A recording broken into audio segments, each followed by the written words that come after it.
asked and was asked whether or not that would be a possibility. Here's what he said.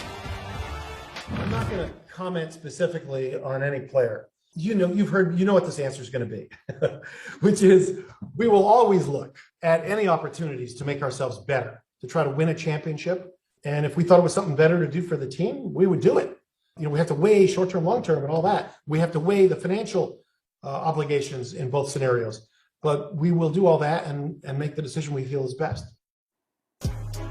Okay, so he said that, and then Steph Curry said this out west. The rumor mill and all that stuff is part of the nature of the NBA. You know how quickly things can change, but I like where we're at.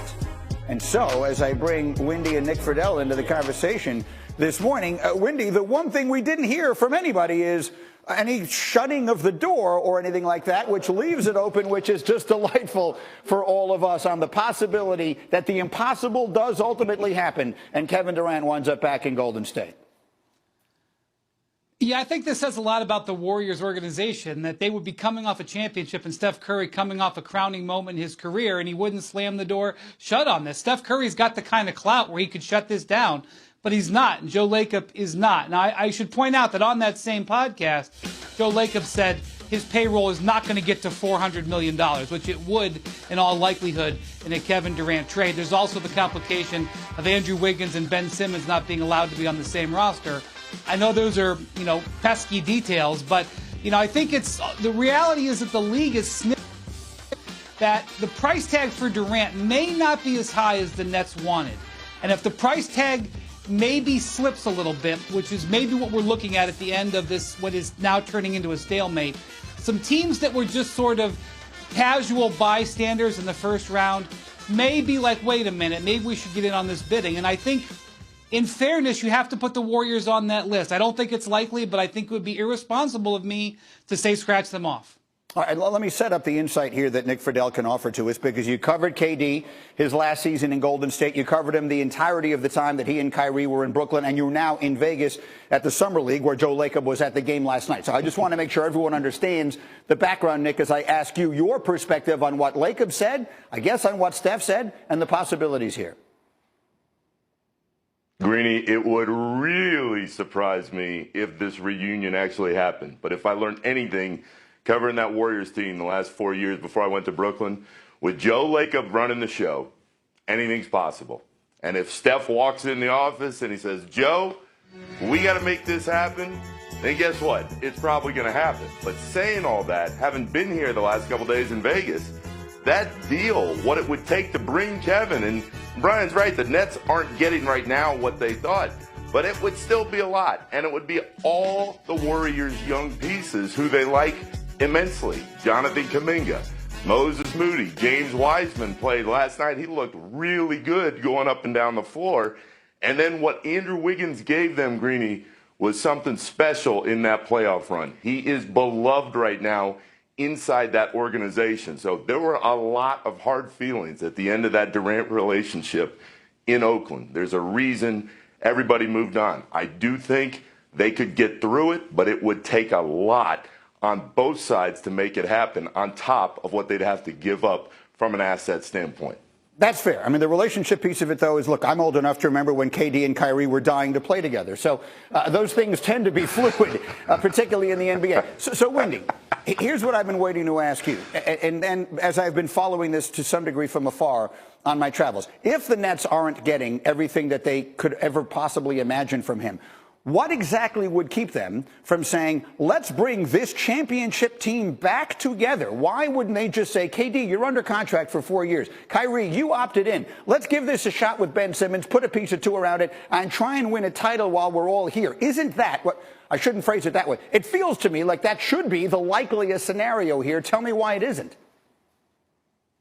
Well, the first issue is that Durant has a trade request in, and so you'd have to, get on the same page with him. I think where the Nets are right now is, as I mentioned earlier, they don't have the trade offers that they like. And you can imagine if you put your house for sale and you didn't get the offers that you wanted and you didn't have to move, then you could take your house off the market and try it again. That is something the Nets have plausible deniability in.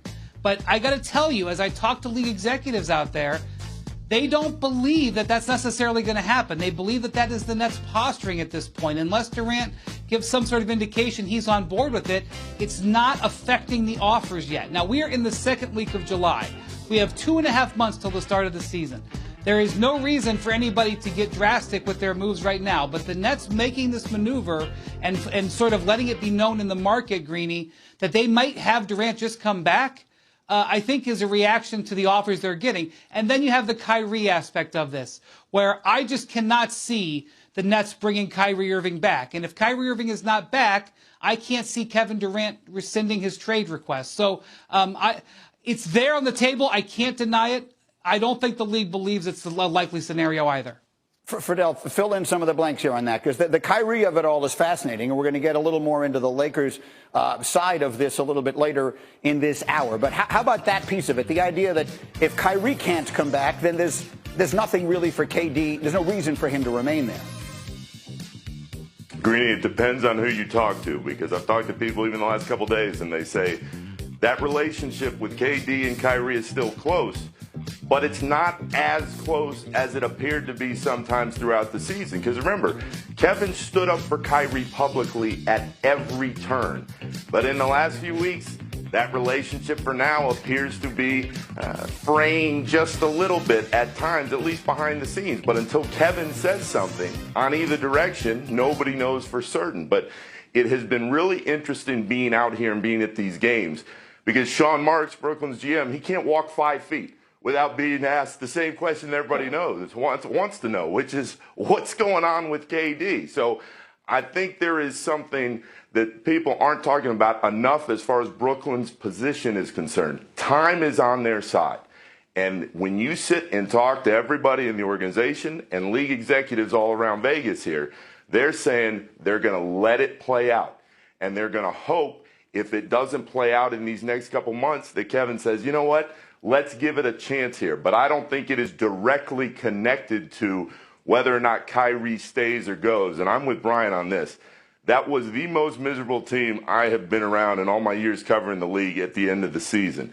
If the Nets bring Kyrie back into training camp and start the season with him playing on this team, that would stun me. Okay, well, that's a perfect spot to leave it for the moment. We'll have much more on this, and again, the Lakers piece of it as we go. But I want to bring Dominique in as we all watch this together. Let's all enjoy. Now, if you just received the richest contract in the history of basketball, you too would be celebrating. But look at Nikola Jokic, living his best life, dancing shirtless in Serbia.